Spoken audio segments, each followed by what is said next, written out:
On a hot July morning in 2004, 56-year-old Susan Sutton and her husband John stepped out of their $1 million home in Coral Gables, Florida. It was one of those days in South Florida when the temperature was a hot 90 degrees Fahrenheit, but the humidity made it feel even hotter. Susan could already feel sweat on her arms, and her shirt was sticking to her skin as she and John walked to their car parked in the driveway. But the heat didn't bother Susan. She loved the summer weather.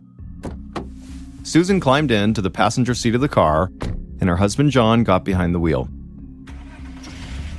They pulled away from the house and then headed through Coral Gables towards a nearby town where they were going to have breakfast with their son and his fiancée. Susan was average height, and she had a bright smile with perfect teeth. She had dirty blonde hair, but she sometimes missed dyeing it bright blonde like she'd done when she was younger. As for her husband John, he was tall with graying hair and blue eyes. When Susan and John were a young couple, people couldn't get over how good they looked together, like a fairy tale couple. And even as they got older, most people who knew them thought Susan and John were a perfect pair who had everything you could ever ask for. As the couple drove along, Susan glanced out the window and watched the city pass by. Susan had lived in Coral Gables since she was 13 years old, and as far as she was concerned, there was no better place to live in the whole world. Coral Gables was known as one of the most upscale communities in the Miami, Florida area. The secluded enclave was dotted with Mediterranean-style houses sitting on huge lots with palm trees in the front yards and big swimming pools in the back. The city was safe, beautiful, and only about 10 miles from Miami Beach. In the car, Susan and John talked about their work for a while. John was a very successful attorney, and Susan managed his and his partner's law firm. Some of their friends would ask Susan and John if it was difficult to work with their spouse. They figured always being together must get old at some point. But Susan said she loved working with John and managing his office, and she said John's partner, a gifted lawyer named Teddy Montoto, and all the employees at the office were like extended family. So she barely even saw the law firm as work. After driving for about 45 minutes, John turned onto a residential street and he parked the car in front of a new townhouse. John and Susan got out of the car and they walked up to the townhouse front door. They had bought this townhouse for their son and his fiancée about a month earlier, and they couldn't wait to see what the young couple had done to the inside of their new place. Susan knocked on the door, and then her 25-year-old son, Christopher, opened it up with a huge grin on his face. Christopher was a big guy. He was over 6 feet tall, and he weighed about 250 pounds. So when he hugged his mom, she almost disappeared in his arms. Christopher led his parents inside, and right away Susan could smell food cooking in the kitchen. Christopher beamed while he led his parents through the townhouse and showed them all the new furniture and decorations that he and his fiancée, Juliet Driscoll, had added to the place since they'd moved in. While Christopher gave his parents a tour of the place, Juliet shouted out "hello" from the kitchen, and then she came out and joined everybody in the living room a couple of minutes later. Juliet was 23 years old, and she was pretty with long brown hair. Susan and John both said that she kind of reminded them of the hippies, the free-spirited folks they'd grown up with in the 1960s. Juliet hugged Susan and John and told them how excited she was that they'd come over for breakfast. Susan and John had treated Juliet almost like their own daughter ever since the time she and Christopher had begun dating. And now Susan and John were thrilled that the two of them were planning their wedding. And Susan and John were also very happy that they'd been able to provide Christopher and Juliet with such a wonderful place to live as they began this new phase of their life together. Christopher led his parents into their small dining room, and then John and Susan took a seat at the table. Then Christopher went into the kitchen and he helped Juliet bring out all the food. After the food was served, they began to eat, and as they did, the whole group began to talk, mostly about work. Juliet was the receptionist at John's law firm, and she knew he was in the middle of a huge case, and so she asked him how it was going. Then the subject changed to Christopher and Juliet's wedding planning. Susan immediately got so excited hearing about the design for the invitations and the honeymoon they were going to take in Samoa, a collection of islands in the South Pacific. Susan was excited, like most other moms would be when their oldest child was finally getting married, but there was actually more to it than that for her. Because there was a time in Susan's life when she had believed she would never have kids. 30 years earlier, back in 1974, Susan and John had been set up on a blind date. And within a few minutes of meeting each other, they both decided that going on that blind date was the best decision they'd ever made. After that first meeting, Susan and John had quickly fallen in love and started planning the rest of their lives together. And both of them knew that they wanted to start a family as soon as possible. Susan loved kids, and she had dreamed of being a mother since she was young. But soon after Susan and John did get married, about a year after that first blind date, Susan had the first of several miscarriages. And in the years following, she had undergone a series of unsuccessful fertility treatments, and eventually she was just told by her doctors that unfortunately she would never be able to bear her own kids. At the time when this news came in, Susan had felt like she'd somehow let her husband down and robbed him of the family and the future that they had both dreamed about. But then, Susan had looked into adoption. She knew there were children all over the world who needed homes, and she and John had a very safe and loving home that they could provide. So, 4 years after the couple had gotten married, Susan and John's dream of starting a family came true when they adopted and brought home Christopher when he was just 2 days old. Then, 7 years later, they had adopted their daughter, Melissa, and their family finally felt perfect and complete. At the dining room table, Susan smiled as she listened to her son talk about his and Juliet's wedding, and while she didn't say it out loud, she was already looking forward to the day that she would become a grandmother. The family finished their breakfast and continued talking for a while, but then John said he needed to get home and call his partner, Teddy Montoto, so they could do some work on their current case.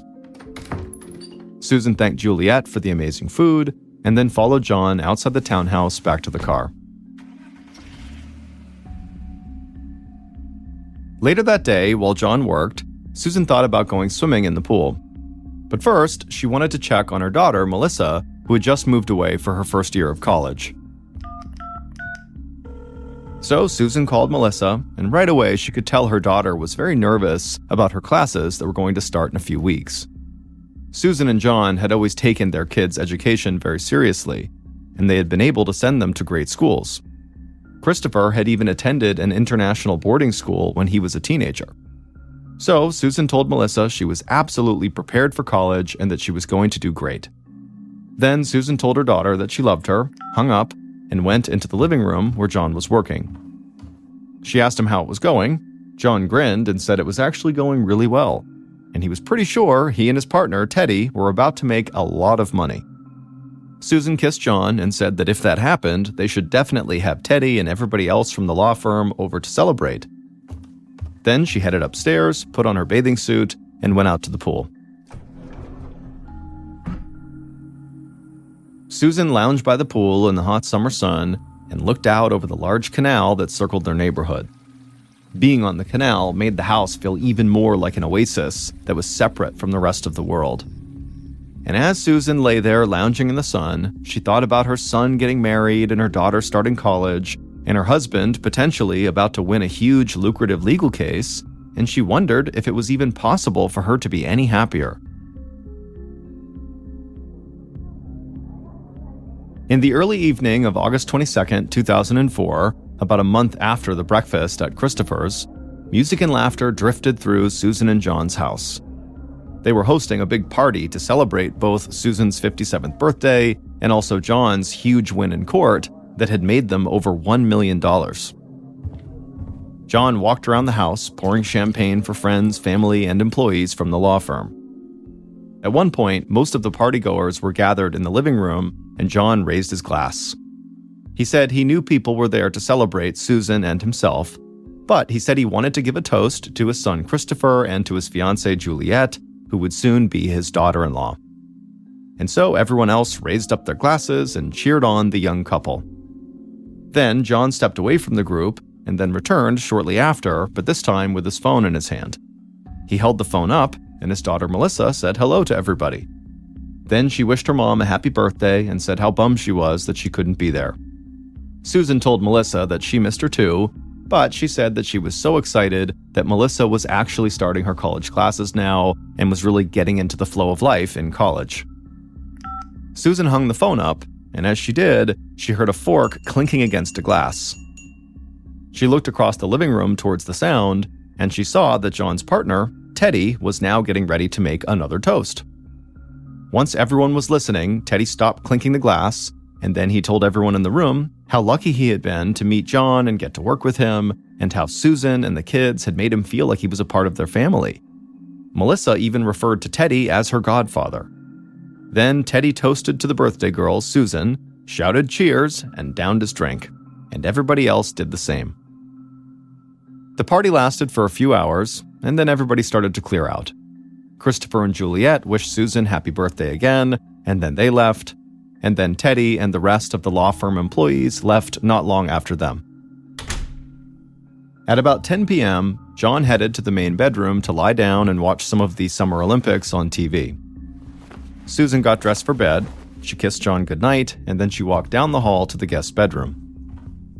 Lately, Susan had been sleeping in that guest bedroom because John often stayed up late either working or watching TV to wind down from work.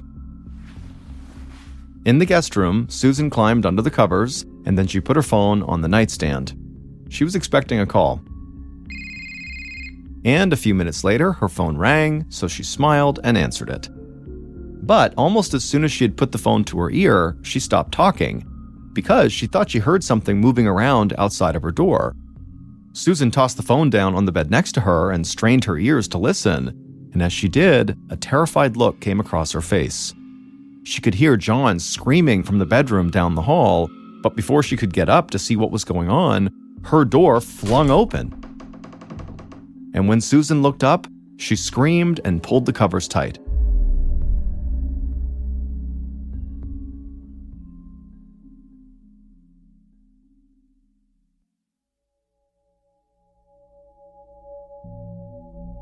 At 10:30 p.m., so just minutes after the door to Susan's bedroom had swung open, John crawled across the floor in the main bedroom. He could feel warm blood running down his face from both of his eyes, and he couldn't see anything.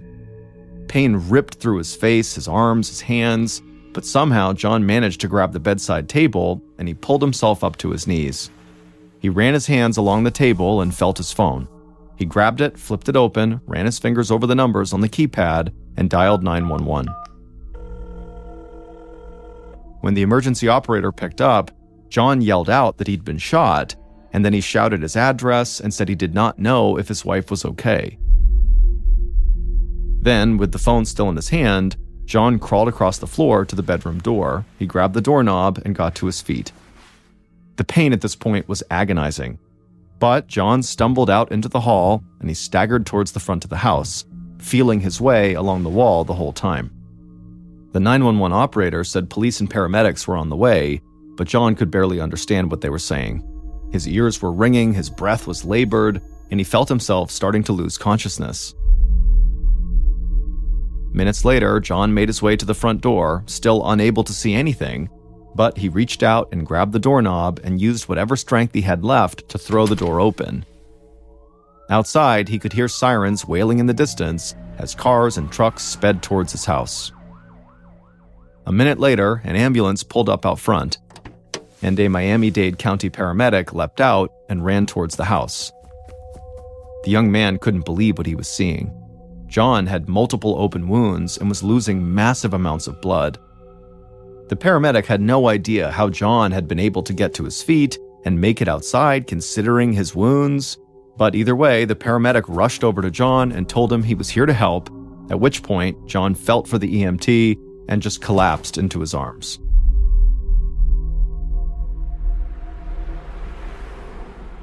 A few minutes later, a SWAT truck roared down the street in the affluent Coral Gables neighborhood.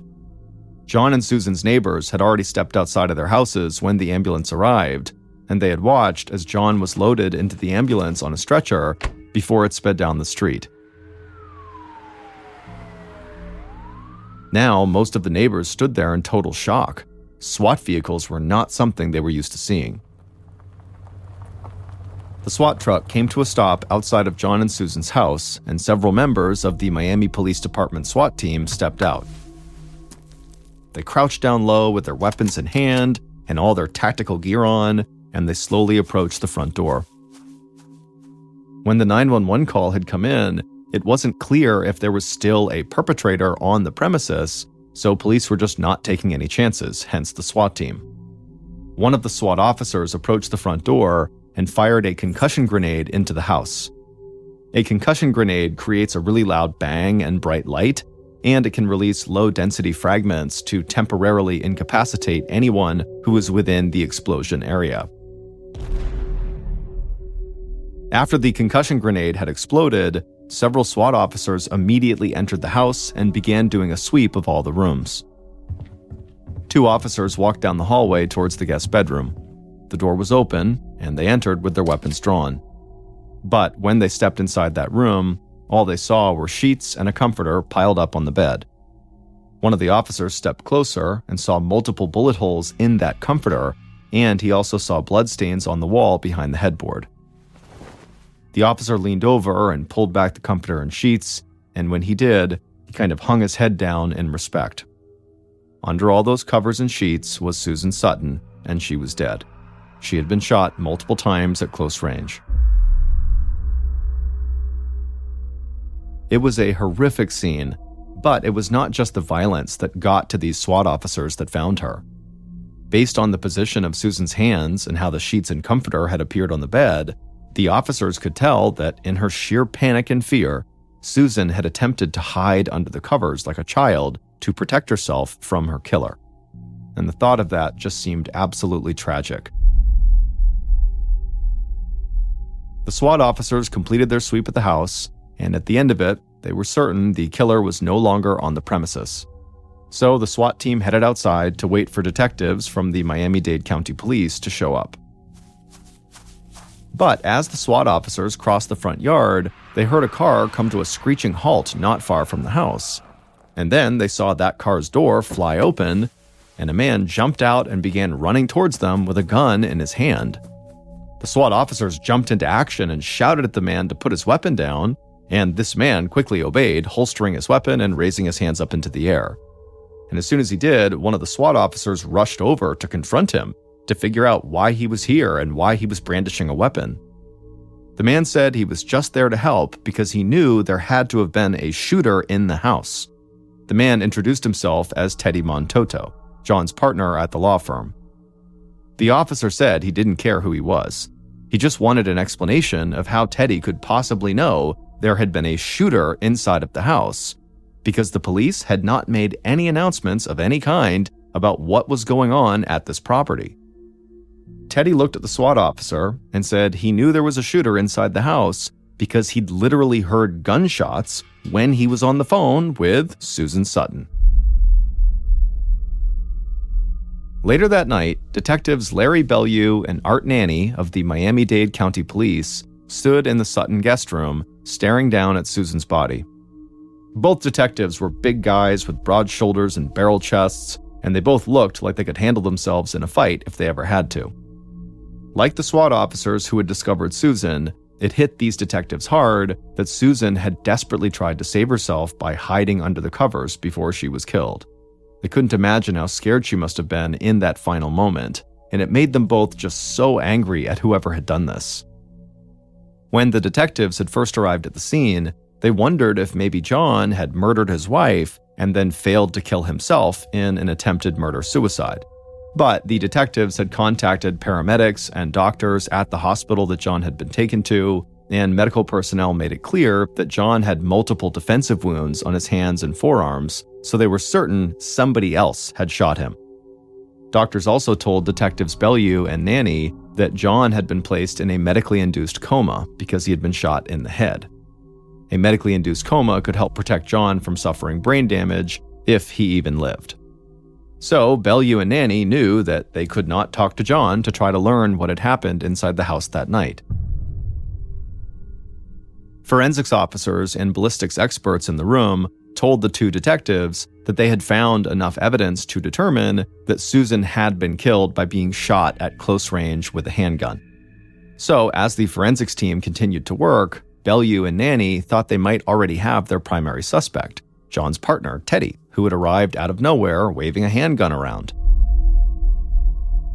So the detectives walked out to the street in front of the house where they had instructed Teddy to stay with several local police officers. Detective Bellew was all business when he approached Teddy. He'd already learned that Teddy was a very successful lawyer, so he was pretty sure Teddy would know how all of this worked. Bellew said they wanted to bring Teddy to the station for questioning, and they wanted to test his hands for gunpowder residue before they left. Teddy said he understood, and he told the detectives that they would most likely find gunpowder residue on his hands because he'd actually been at the shooting range earlier that day. Bellew and Nanny thought that it was possible that that could be true, but they also figured that being a successful attorney, Teddy would also know a trick or two to try to cover up his tracks. But the detectives believed that even the smartest criminals always miss something. So they were sure if Teddy really had killed Susan and then attempted to kill John, they would find out soon enough.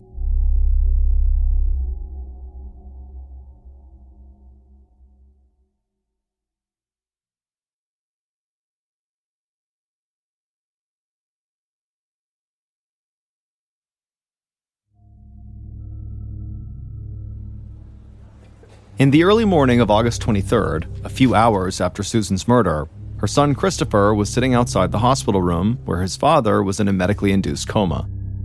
And as Christopher sat there, he was listening to his little sister Melissa cry on the phone. Christopher and his fiancée had left the party at Susan and John's the night before and gone to a late movie. And when he got out of that movie, Christopher saw that he had a bunch of missed calls from Teddy, friends, and family.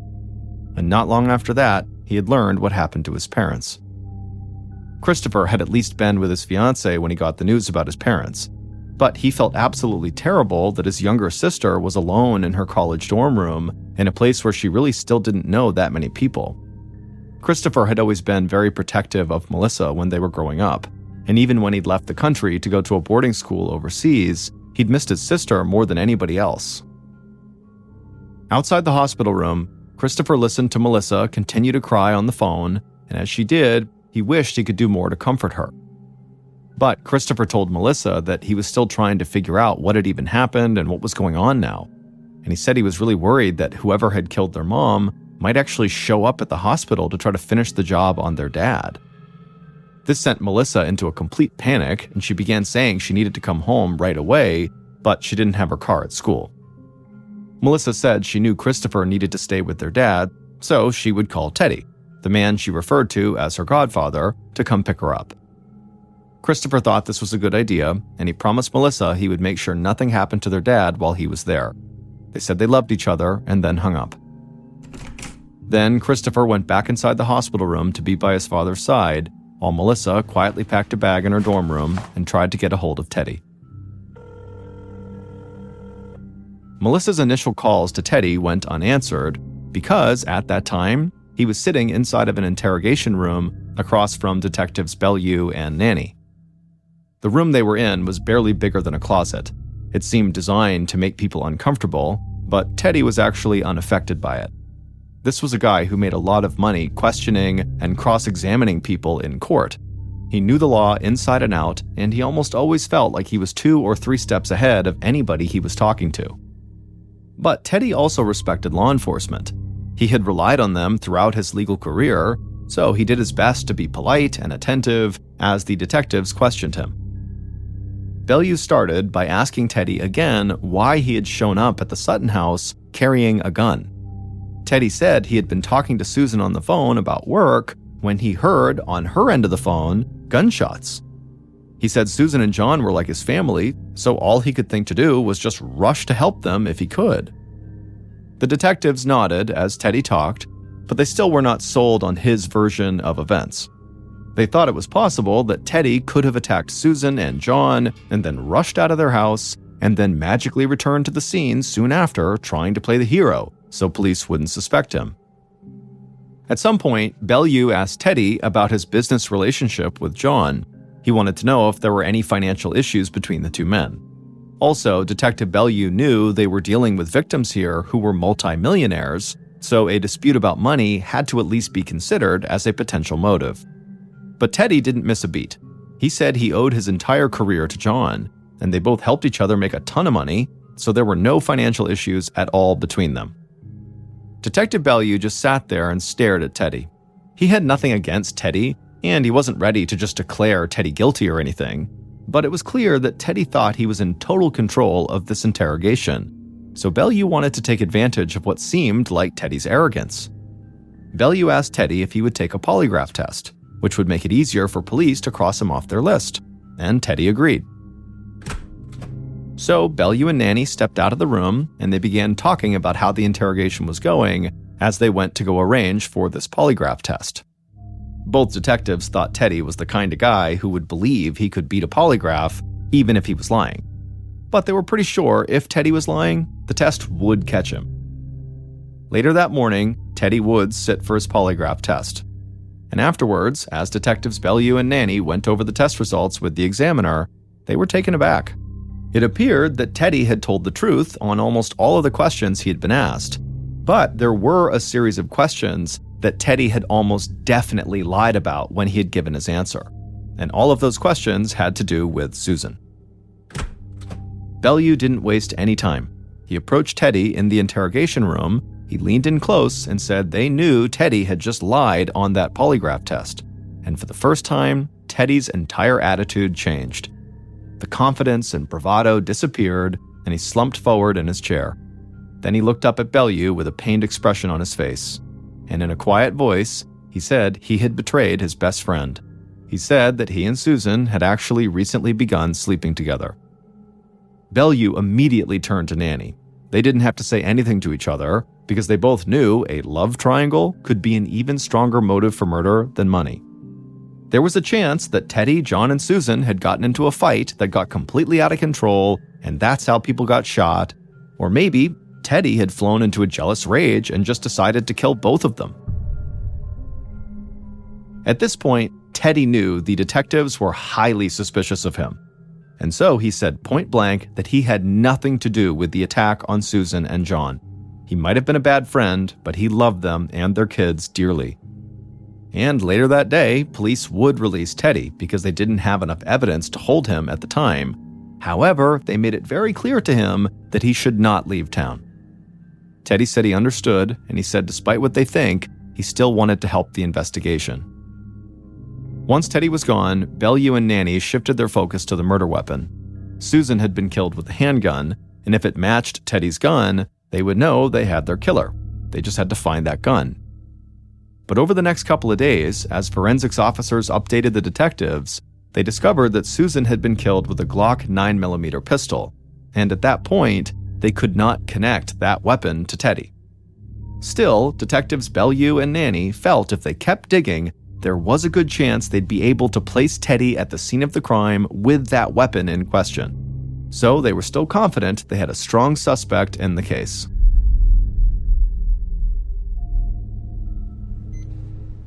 In early September of 2004, so a couple of weeks after the murder, John suddenly sat up in his hospital bed, trembling.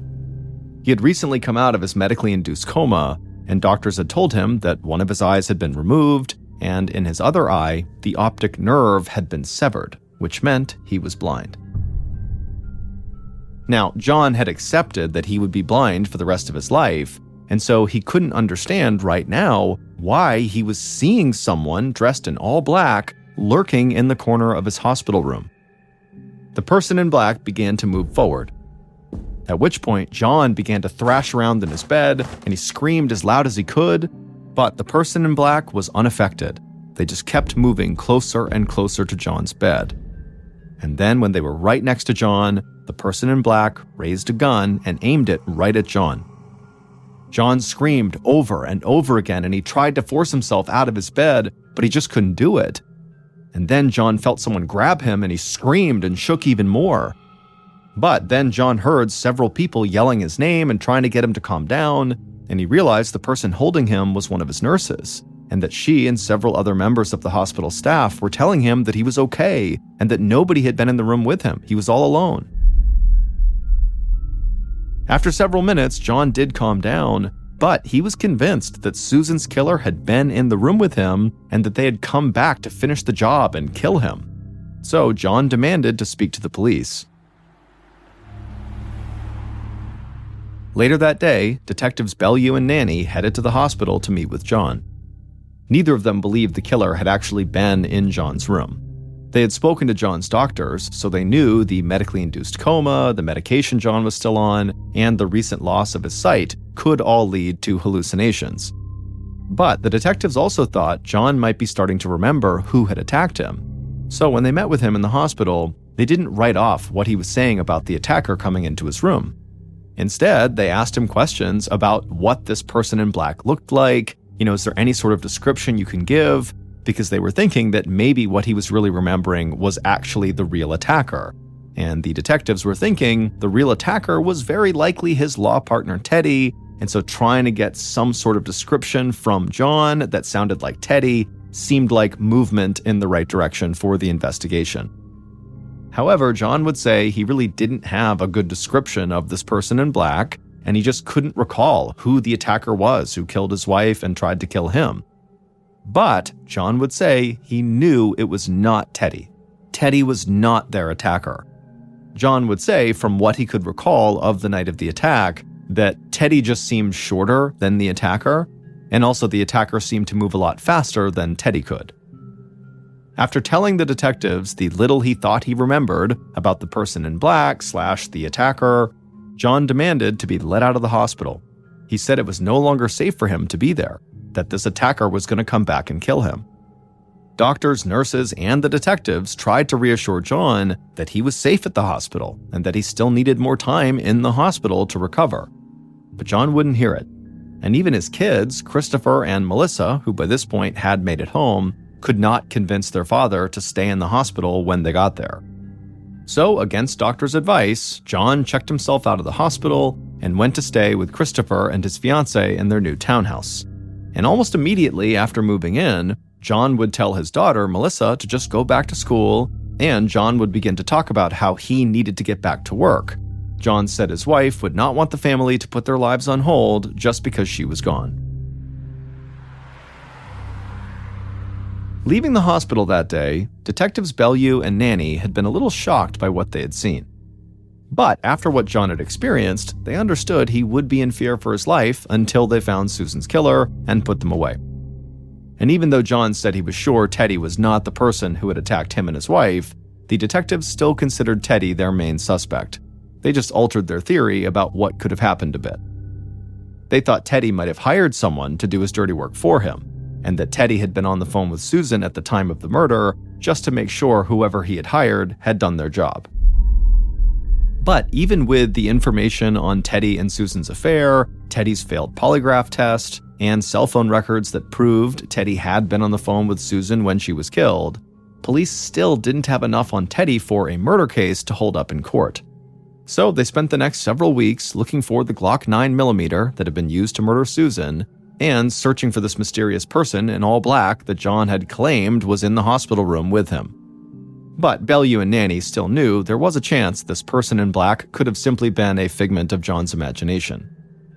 But the search for this person and the search for the gun were very slow, and so as 2004 rolled into 2005, the detectives felt like they were running out of time, and that every day the killer walked free put John and his family in more danger.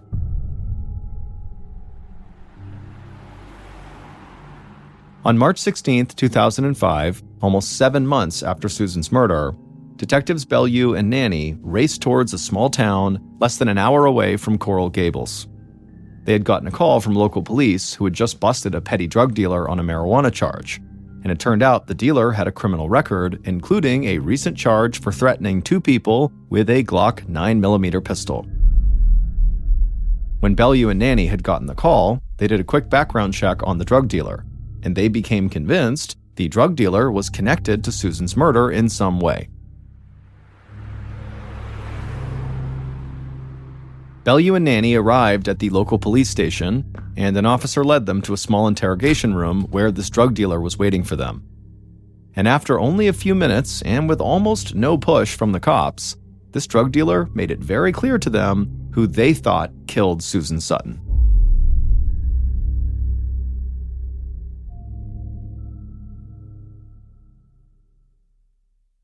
Based on the meeting with that drug dealer, evidence found at the scene of the crime, and interviews conducted during the investigation, here is a reconstruction of how police believe someone murdered Susan Sutton on August 22, 2004.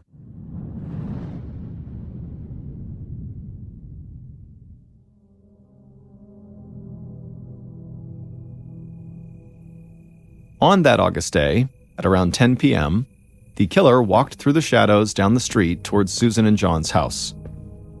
They wore black jeans, a black long-sleeve shirt, black boots, and had a black knit mask pulled down over their face. They also had a Glock 9mm pistol clutched in their hand.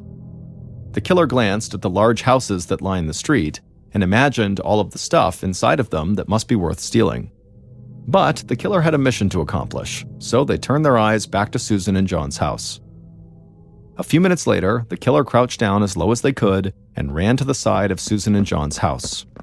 There was a sliding glass door there that they knew did not lock properly. So they grabbed the door handle, leaned into the glass with their shoulder, which was all it took, and they slid the door open. The killer stepped into the dark home. They could hear a TV coming from the bedroom at the end of a long hallway. So they ran down the hall, passing another bedroom on the way. They got to the main bedroom at the end of the hall, and they threw open the door. And when they did, they saw John, who looked up from the bed with a look of sheer horror on his face. The killer took a few steps into the room, which was only lit by the flashing of the TV screen. The killer then raised their gun and fired. John screamed, tumbled from the bed, and fell to the floor. The killer immediately turned around and rushed out of the room and back down the hall. They came to the guest room, they threw that door open, and they saw Susan on the bed. Susan screamed and pulled the covers over her head, but the killer just walked towards her, raised their gun, and fired 6 shots directly into Susan. Bullets ripped through the comforter and sheets and struck Susan in the hands and also in her head, and she would die right there in her bed, her body slumped below the pile of covers on top of her. After that, the killer casually left the room and started walking back towards the sliding glass door that they'd used to enter the house. But when they got there, they heard a noise coming from the main bedroom. The killer immediately froze and then reflexively checked their gun to make sure they still had ammo. They'd lost count of how many times they'd fired their gun, but when they checked, they saw they were still all set. They had enough rounds. So the killer took a breath, they turned around, and marched right back down the hall. They walked back into the main bedroom, and they saw John trying to pull himself across the floor. The killer hesitated. The sight of John in agony somehow seemed far worse than a dead victim covered by bloody sheets. But the killer shook that off, and they raised their gun. John looked up, shouted something at the killer, and held his hands in front of his face to try to protect himself. The killer fired, and John immediately felt a bullet rip through the tip of one of his fingers and strike him in the face. Then another bullet tore through John's arm and struck him in the left temple. John collapsed on the floor in a pool of blood, and the killer assumed he was dead. The killer at this point rushed out of the bedroom, ran down the hall, and out the sliding glass door they had come in. The street was still quiet, but the killer was worried somebody might have heard the attack in the house. So they put their head down, started running, and weaved their way around the streetlights until they got to their car that was parked a few blocks away. The killer got into the car and drove off, and after they had gotten far enough away from John and Susan's neighborhood, they took off their mask and threw it onto the passenger seat. Then they grabbed their phone out of their pocket and made a quick phone call, but when it went to voicemail, the killer did not leave a message. They knew the person they were calling would call back as soon as the movie they were watching was over. Police had been right in their belief that the person who had killed Susan and tried to kill John had been hired to carry out the murder by someone else. But it was not Teddy, John's law firm partner who was having an affair with John's wife, Susan, who had hired the killer. It was Susan and John's adopted son, Christopher. It turned out that the boarding school Christopher had been sent to as a teenager wasn't some sort of upscale school for rich kids. It was a school located in Samoa that employed corporal punishment and hard labor to try to alter the behavior of children whose parents basically believed their kids needed some form of severe discipline. And when Christopher was a teenager, his parents, Susan and John, had started to believe that he was turning into this violent young man who they couldn't get under control. Christopher had physically threatened Susan and had even written down notes about how he could murder his parents to get their money. And so after local boarding schools had failed to change Christopher's behavior, Susan and John made a drastic decision. In the middle of the night, when Christopher was 16 years old, he had been taken from the home against his will, driven to the airport, and then shipped off to Samoa. And Christopher had never forgiven his parents for that. And so after Christopher had finally gotten out of that Samoa school and returned to Florida at the age of 19, he bided his time and started planning his parents' murder. Christopher had spent some time selling drugs right when he got back from Samoa, and not long before the murder, he had reconnected with a friend who had been a fellow dealer and who didn't have the same financial opportunities that Christopher had. Christopher knew that if his parents were dead, he and his sister would inherit millions of dollars, and so he promised this drug dealer friend that he would give him $100,000 if he carried out the murders. The drug dealer agreed to do it, and over time, Christopher helped him get a complete layout of Susan and John's home, including the sliding glass door that never locked the right way. Christopher also let the dealer know that his parents often slept in separate bedrooms. Then, when Christopher got word about the party to celebrate his mother's birthday and his father's successful legal case, he knew the time was right. Plenty of people would be at the house that night, so he thought that might mislead police into going down the wrong path. Then he would make sure he and his fiancée were seen at the party before they left and went to a late movie that would give Christopher an alibi for the time of the murders. But Detectives Bellew and Nanny had always thought that even the smartest criminals usually overlooked something, and they weren't sure if Christopher and his friend were all that smart.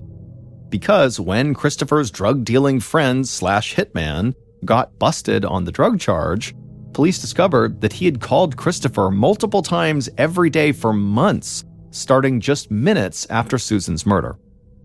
And when they presented this call log evidence to the drug dealer, he quickly caved and confessed to the murder and immediately implicated Christopher as the guy who told him to do it.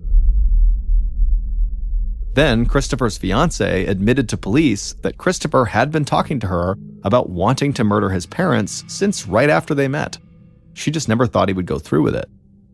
And so police had more than enough evidence to arrest Christopher and bring the case to court. The drug dealer who actually pulled the trigger and literally killed Susan cut a plea deal and was sentenced to 30 years in prison. As for Christopher, who actually was the mastermind behind all of this, he was convicted of murder and attempted murder and sentenced to 3 life terms in prison without the possibility of parole. As of 2023, Christopher's father and would-be murder victim, John Sutton, continues to give money to experimental research programs that have the goal of giving people who have gone blind the chance to see again.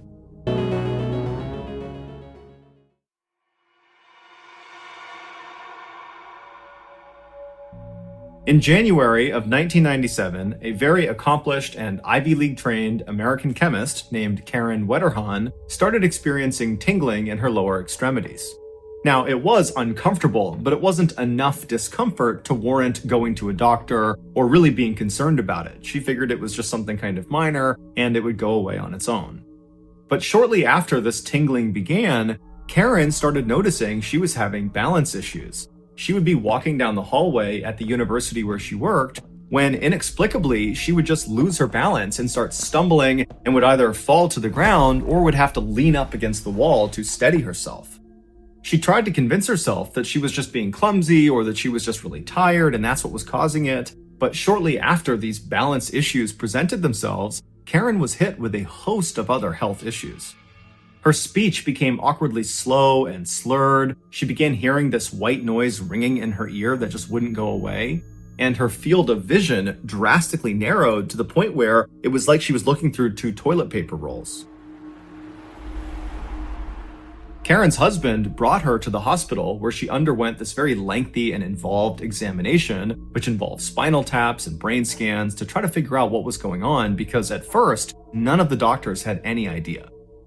After the testing was complete and Karen was sleeping in a hospital bed and her husband was sitting by her side, a doctor walked into the room with a clipboard and he had this odd look on his face, like the news he was about to deliver he didn't really even understand. And so he consulted his clipboard one more time, looking at some paperwork, and then he looked up and he looked at Karen, and then he turned to Karen's husband, and he just says to him, "Sir, does your wife have any enemies?" It would turn out Karen was suffering from a severe case of mercury toxicity. Mercury is a naturally occurring metallic element that is poisonous to humans in all its forms. And Karen had so much mercury in her body, in fact, she had 80 times the toxic threshold, that doctors believed this had to have been an intentional poisoning, that someone must have attacked Karen trying to kill her with mercury. But Karen's husband said, I don't think my wife has any enemies. And then when Karen ultimately woke up, she reiterated that sentiment, that she did not have any enemies. The doctors, who knew Karen was a chemist, they asked her, have you had any recent exposure to mercury? And through slurred and difficult to understand speech, Karen would say that she had. In fact, over the last 6 months leading up to this hospital visit, Karen had had lots of exposure to mercury because she was actually in charge of this huge $7 million research project that was looking to investigate the effects certain metals had on human health. And one of the metals she was studying was mercury. But Karen assured the doctor that anytime she handled any of these metals, she was always very, very cautious, especially when she handled mercury because she understood how hazardous it was. She said she always wore the proper protective equipment to make sure none of the substances made contact with her skin. And she worked under this big chemical hood, which is like a big vacuum, to ensure she didn't accidentally inhale any of the toxic fumes that came off of these metals. The doctor was totally stumped and went silent for a second, and then Karen at some point broke the silence by saying, well, there was one time I did have a spill with mercury, but it was totally meaningless, and I haven't thought about it until just now, only because we're trying to figure out what happened. She would go on to tell the doctor about an incident that occurred 5 months earlier. She had been working at her lab at the university where she was employed when she accidentally spilled 1 or 2 tiny droplets of mercury onto the top of her left hand near her thumb. Now, she was wearing all of the prescribed protective equipment, including latex gloves on her hand, and so when she saw these droplets on her hand, she wasn't concerned for her health, she just followed procedure. She stopped what she was doing, she wiped the droplets off, and then she left her workstation, she threw away the contaminated gloves, she thoroughly washed her hands, and then put new gloves on, and then just went back to work and didn't think much of it. The type of mercury that Karen had spilled on her hand was called dimethylmercury. This is not the same thing as the shiny silver liquid we see in old thermometers. That is a hazardous substance, but it's nothing compared to dimethylmercury. Dimethylmercury is a clear liquid that is considered to be one of the most toxic substances on the planet. After hearing this story from Karen, the doctor agreed that overall this did seem like a kind of meaningless event because she had followed all the proper procedures and those droplets had landed on her gloves, not on her skin. But since they had no other leads to operate on, he thought it would still be a good idea to test to see if dimethylmercury could penetrate through latex. And sure enough, after they ran some studies, they found it could. In fact, the latex gloves that all these scientists were told to wear when handling this particular substance, they did nothing. The dimethylmercury would penetrate through the latex in seconds. But even though they had just solved the mystery of how Karen got mercury toxicity in the first place, what no one could understand was why Karen was still suffering from the effects of mercury toxicity if her only exposure to it was 5 months earlier, just that one time. Typically, people who have mercury toxicity, they will get better as soon as the source of their toxicity is removed. Meaning, when the mercury goes away, they get better. And it's because the mercury kind of pools in their bloodstream and their body will naturally excrete it and they'll get better. But unfortunately for Karen, it would turn out dimethylmercury is a little bit different. It's far more lipophilic than other types of mercury. Lipophilic means a chemical substance is more likely to bind and mix with fat tissue in the body. And since blood is primarily made of water, when dimethylmercury enters the body, it does not settle in the bloodstream. Instead, it settles in organs that are made up of primarily fat. And once dimethylmercury is in your organs, it takes an exponentially longer amount of time for your body to excrete it, if it ever does. Sometimes you just die from the effects of mercury toxicity before your body can get rid of it. And in Karen's case, when she showed up to the hospital, it was already too late. Some of the dimethylmercury had already made its way up to her brain, which is an organ made up of 60% fat, and there it began to destroy her central nervous system. 3 weeks after being admitted to the hospital, Karen fell into a coma, and then shortly after, one of Karen's friends was in the hospital visiting her, and she saw a tear was coming down Karen's face. And so the friend turned to the doctor and said, is she in pain? Is that why she's crying? And the doctor said, no, it doesn't appear her brain is able to register pain anymore. Karen would unfortunately never wake up from her coma. She would pass away on June 8th, 1997, roughly 10 months after those little droplets of dimethylmercury landed on her latex glove.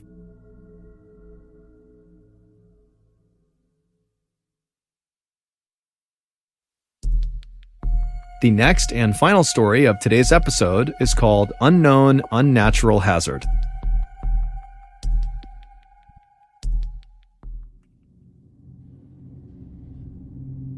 Before sunrise on August 22nd, 1986, a man named Ephraim Che woke up feeling groggy and confused.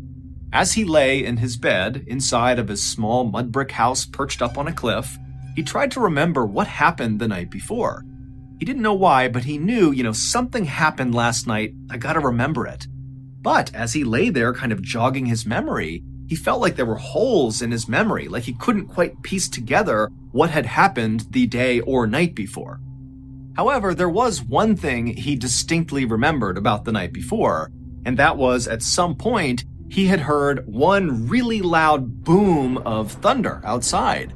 And Ephraim, kind of somewhere in the back of his mind, had thought, oh, it's going to rain tonight, and maybe when I wake up, it'll still be raining. And then Ephraim, no matter how hard he focused, he couldn't really remember how much time passed after hearing that booming sound and then getting in his bed the night before. But at some point, he remembered being in his bed and feeling kind of sick. And that was it. That was his whole memory of the night before. And so that morning, August 22nd, when Ephraim has suddenly woken up feeling confused, he rolled over and he looked out the window right nearby his bed, and he looked outside and he saw the sky was clear and the grass was totally dry. There was no indication that it had rained anytime recently. And so Ephraim is thinking to himself, something is definitely off here, but I just can't get my mind right. And so finally, Ephraim just sits up in his bed, he swings his legs out of his bed onto the ground, he stands up and practically falls over once he's on his feet. But he eventually gets himself back up, kind of steadies himself, and then he thinks, okay, I need to go check on my 4 kids and make sure they're okay.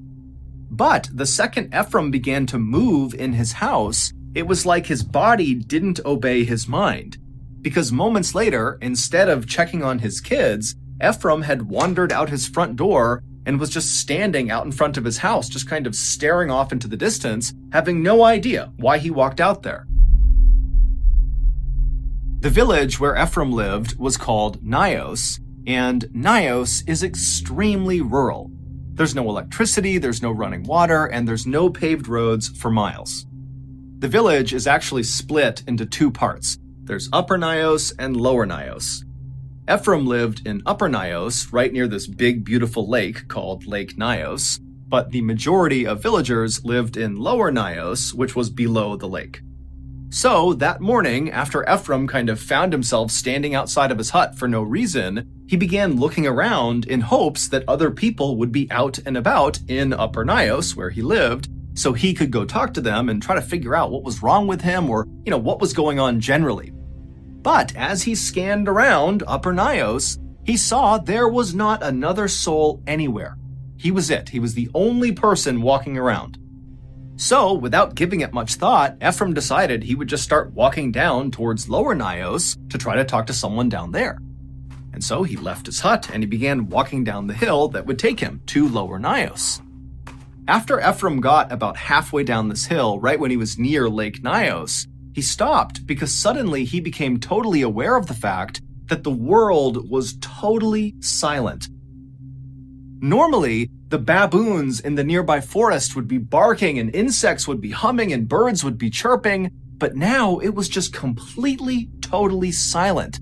Even the mosquitoes that were a totally annoying constant in Ephraim's life were gone. It was like the entire world had just shut down.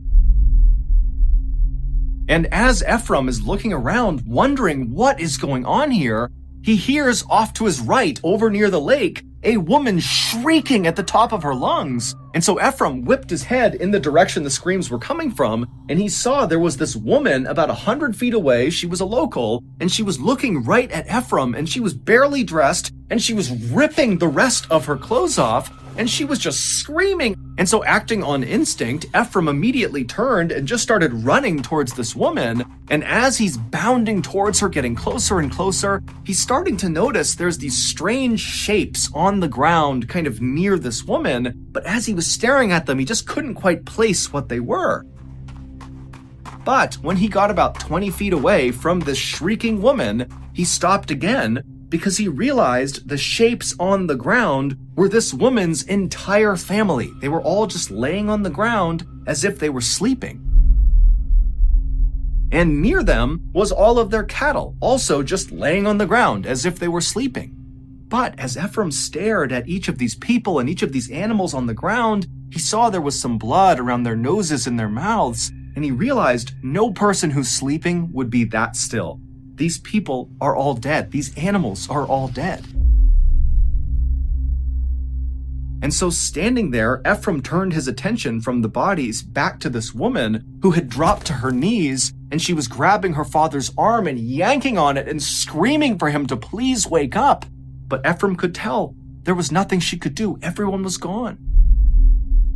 And Ephraim knew somewhere deep down that, he's supposed to go over and help this woman or console her.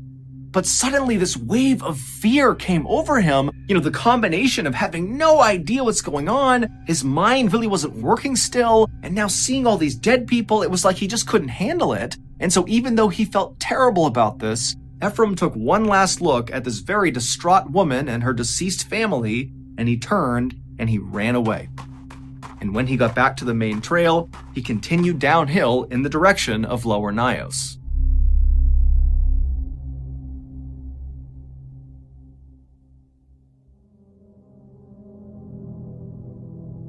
The villagers in Lower Nios lived in these tiny huts with tin roofs that were closely grouped together, and usually, even early in the morning, Lower Nios was a very happy and lively place with kids running around and animals walking in the road and music playing. But as Ephraim came down the hill and was within earshot of Lower Nios, it was deadly silent. And so with panic starting to rise inside of Ephraim, he began to run at full speed, hoping that when he turned the corner and looked down the main road of Lower Nios, he would see the people he was hoping he would see. But when he turned the corner and looked down Main Street, all he saw were dead animals everywhere. They completely covered the streets, the sidewalk, everything. And so at this point, Ephraim was so desperate to see another person that he kept his eyes looking straight ahead so as not to look at all the dead animals, and just ran straight into Lower Nios, and he turned towards the first hut he saw, and he ripped the door open and he stepped inside, and as soon as he did, he just stopped. Because on the ground right in front of him was a woman who was very clearly deceased, just laying in the middle of the floor. She had a bowl of corn right near her hand as if she had been eating and then just fell dead. And so Ephraim, he's staring at this dead woman, and then he looks up and he realizes the bedroom is right in eyesight, and he can see her family in their beds. And at first, Ephraim thought, oh, they're sleeping. But then, as he continued to stare through the doorway into this room, he saw none of them were moving. Their chests were not going up and down from breathing. Her whole family, they were dead too. At this, Ephraim kind of stumbled backwards out of the hut, and then he turned around to face the road he had just been on with all the animals. And when he saw the road again, it was like a piece of his brain started working properly again, because he realized those weren't animal bodies. All those bodies he saw when he came in, those were people. Yes, there were some animals, but most of them were people. He could see people slumped on top of each other, kind of piled up in doorways. He saw one person who was on his motorcycle in the middle of the road, just slumped over his handlebars. And many of the bodies were either naked or partially clothed, with piles of clothing next to them, as if they had been trying to rip their clothes off as fast as they could, like the woman up at the lake had been doing. And as Ephraim looked around in horror, he also realized that there were no markings or cuts or wounds on any of these people. It was like they were just going about their lives when suddenly they died. And so without anything else to do, Ephraim just continued to walk in the direction he had come into the village, hoping that if he kept on going, he might run into someone who was alive. And so he begins walking down the road, he's stepping over bodies, he has no idea what to make of this, and then way down the road, up ahead, he sees there are two people coming towards him. There's a man and what looks like his son, and they're jogging down the road, stumbling over bodies, running towards Ephraim. And so Ephraim stops, expecting these people are going to stop and talk to him. But as these two people got closer, Ephraim saw both of them, the father and the son, their eyes were wide, and they were looking straight ahead with kind of a distant 1,000-yard stare, and they didn't stop for a second for Ephraim. It was like they didn't even see him. They just kept on running down the road, past all the bodies. Ephraim didn't try to stop them. He just watched as they passed. And then at some point, they veered off the road and ran into the forest and disappeared. And it was at this moment that another part of Ephraim's brain seemed to kind of fit into place. Because as he watched this father and son disappear, he suddenly had this memory come flooding back into his mind. And it was a memory of when he was a kid and his grandfather told him a story. And the story was about Nios villagers a long, long time ago who decided they wanted to cross Lake Nios from one side to the other. And so their leader magically parted the waters of Lake Nios, creating a walkway on the lake bed from one side to the other, and the villagers began to walk. And then, about halfway across, a mosquito landed on the leader's shoulder, and when he went to slap the mosquito, he lost control of the waters and they came crashing down and drowned all of them. Ephraim's grandfather told Ephraim that the ghosts of these drowned villagers now resided between these two big rocks located near Lower Nios. And so growing up, Ephraim, along with many other people in this village, believed that because of these ghosts, Lower Nios must be haunted. And in fact, that was actually why Ephraim built his house in Upper Nios, to avoid these ghosts. And so now, as this memory of hearing this story from his grandfather has come flooding back to Ephraim, he thinks to himself, of course, all of this is the work of those ghosts. And so fearing he would be attacked next, Ephraim turned and just continued running down the road, dodging bodies as he went. And as he ran along, periodically he would stop at various tin huts, and he would fling the door open in hopes he would find some survivors. But each time he went inside, everybody in there would be dead, lying in their beds or sitting in chairs or lying on the ground. But after running for quite a while, Ephraim turned to go into yet another hut, and right as he reached for the door opened on its own. And standing in front of him was the owner of this hut. His name was Joseph Naquain, and he was in much worse shape than Ephraim. The night before, Joseph had been inside of his hut when suddenly outside he heard that very loud booming sound that sounded like thunder to Ephraim. And then after hearing the sound, Joseph heard his daughter in her bed making this terrible snoring sound. And so instinctively, Joseph turned to walk over to his daughter to make sure she was okay, but he only got a few steps before he collapsed to the ground. He had woken up that morning with cuts all over his arms from where he fell, and he was also totally exhausted and very confused like Ephraim, and so he managed to drag himself over to his daughter's bed, and he pulled himself up onto her bed, and when he got up there, he realized his daughter was deceased. And so now Joseph has opened the door and he's looking out, and there's all these dead people everywhere, and Ephraim is looking back at him, and Joseph just can't process anything. He's just standing there in a total daze, and Ephraim, he wanted to say something, but no words could come out. And so he too just stood there looking at Joseph. And the two men just stood there right on the threshold of this hut, staring at each other, saying nothing for several minutes, until finally they both just extended their hands and shook silently. And then Ephraim turned around and ran back into the road. And so Joseph at first followed Ephraim kind of out of instinct, but very quickly he veered off from Ephraim, and Joseph went into his neighbor's hut to see if they were okay. But when he opened the door and went inside, he saw all of his neighbors were deceased. But Joseph, he barely reacted to this. It was like he was so numb to what was going on, he just couldn't process it. But after seeing all of his neighbors dead, somewhere deep down inside of his consciousness, Joseph knew he had to go find help. That was his mission. And so he left his neighbor's hut, he ran back to his own hut, he climbed onto his motorcycle, and he started to drive. It took Joseph a long time to drive to the next closest village, but when he got there, there were people and they were all alive. And so Joseph tried to tell them what had happened in his village, but Joseph just had such a hard time putting his thoughts together that his sentences just didn't make sense. He was kind of incoherent. And then when he did make sense, the things he was talking about, an entire village just suddenly dying, sounded crazy. And so nobody at this other village took Joseph seriously. And so that day, nobody from this other village went to Nios to see what was going on. But the next day, people from this other village did go to Nios. And when they got there, it was exactly as Joseph had said. The whole village was dead. And as authorities would soon find out, it was not just Nios that was affected by this tragic event. Several villages not far from Nios had also suffered mass casualty events on the morning of August 22nd, 1986.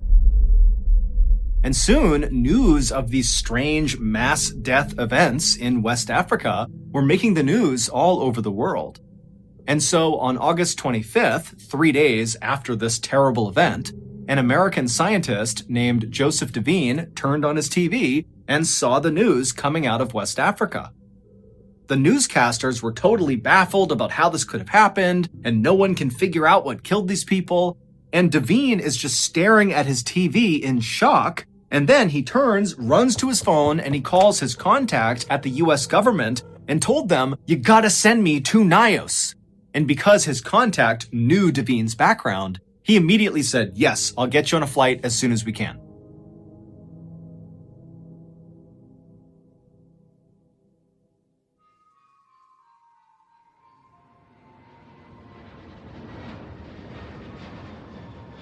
Devine and his scientific partner, Haraldur Sigurdsson, arrived in Nios 2 days later on August 27th. When they got there, they saw the military was burying the dead in these huge mass graves, and looking on were the few survivors of this event, like Joseph and Ephraim. Along with Ephraim's family, they also survived, as well as other villagers who had come to see what happened. And so as Devine and Sigurdsson kind of maneuver their way through this crowd of very solemn people, they heard them talking about what they thought happened to all these people. And the theories ranged from secret governmental experiments to invisible superweapons to even atomic explosions. Others, like Ephraim, believed this was paranormal, that those ghosts from the drowned villagers had attacked the village. But Devine and Sigurdsson were reasonably sure that none of those theories were correct. They felt like they did know what actually happened because they had actually witnessed a tragedy like this before, but on a much smaller scale. 2 years earlier, and 60 miles south of Nios, in an area called Lake Manoon, 37 people suddenly dropped dead. And Devine and Sigurdsson had been sent out there to try to figure out what happened to these people, and after lots of experimentation, they came up with a theory that explained what happened, and they called it unknown unnatural hazard.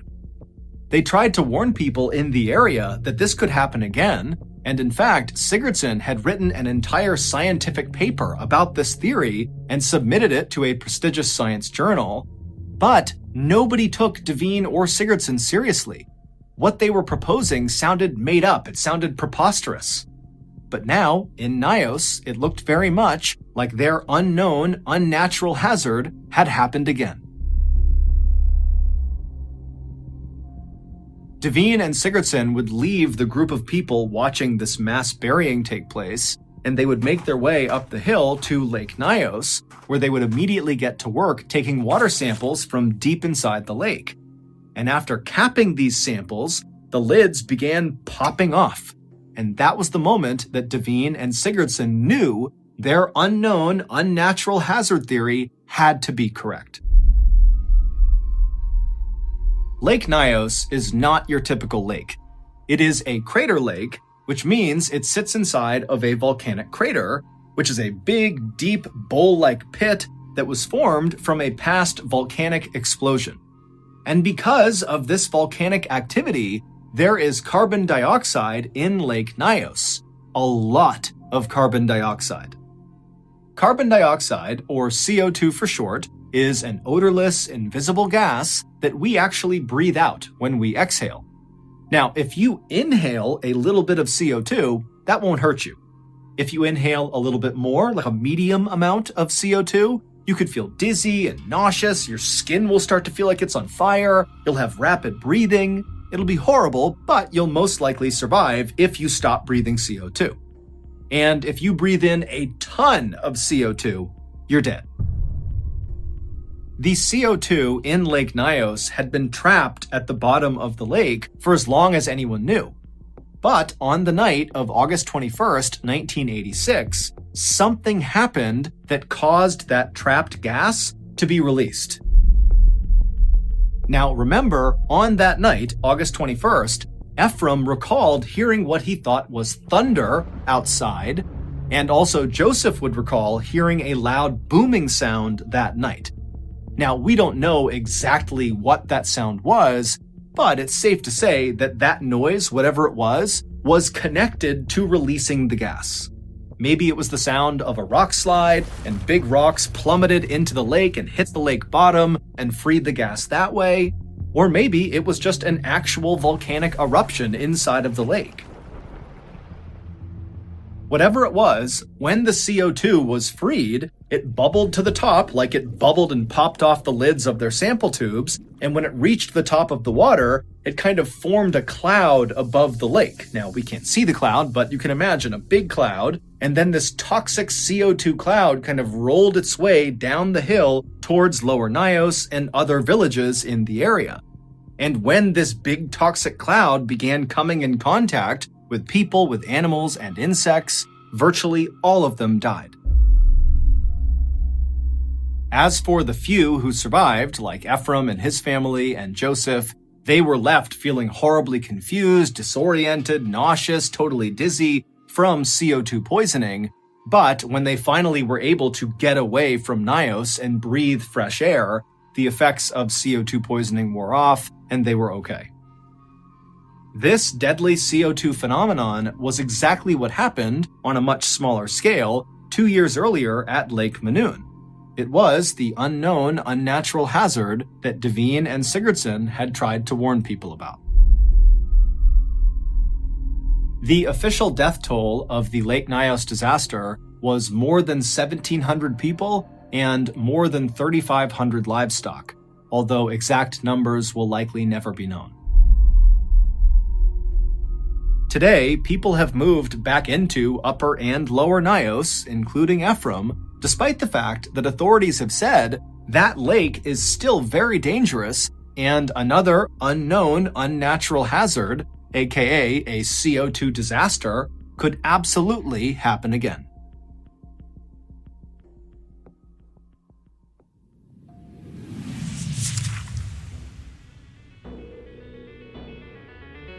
Thank you for listening to the MrBallen podcast. If you enjoyed today's stories and you're looking for more bone-chilling content, be sure to check out the rest of our studio's podcasts, MrBallen's Medical Mysteries, Bedtime Stories, and Runfool.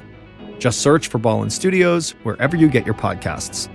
To watch hundreds more stories just like these, head to our YouTube channel, which is just called MrBallen. So that's going to do it. I really appreciate your support. Until next time, see ya.